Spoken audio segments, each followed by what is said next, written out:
All right, fellas, let's get into the news. Okay, so I saw this story earlier and I've already read it, but this idea that Army ammunition plant is tied to mass shootings across the US, and the headline already makes you think like, wow, it's this association between the military and the bullets that civilians are getting. This must be a huge breaking story, and that's kind of how it's portrayed, that they went through these, and I think I'm going to see if I can find the line in the article where it says it, but they went through like 1 million different police reports. Here it is. They said they went through more than 1 million pages of search warrants, police evidence logs, ballistic reports, forfeiture records, and court proceedings. I actually don't think the findings of the story are revelatory at all. I think they're exactly what we would expect. And I think, if anything, not obviously the mass shootings, which are tragic, but the fact that all of the rounds are produced at one factory probably means it's cheaper for both the military and civilians, which I would say from an economic perspective is a good thing. But to get to what I think is what they at least consider the more juicy part of this article, that it also produces rounds for the military, ergo those rounds must be somehow more powerful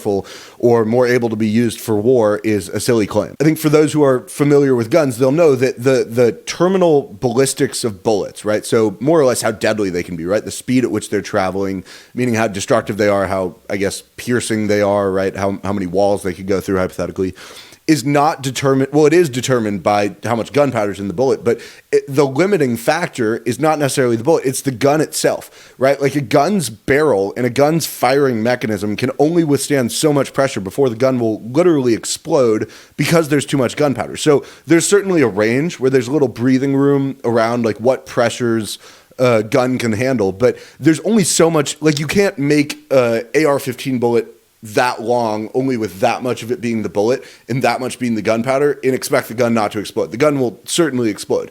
And so, you can change the feet per second of a bullet by a couple hundred feet per second, maybe, but not in any significant way that affects how deadly a gun is. And so I think there's another instance of where people who are really unfamiliar with guns, but reporting on guns, are trying to kind of raise concerns about these associations with the military and kind of insinuating that the equipment that they're getting, thus is military equipment and super deadly, is just wrong. It's just not true.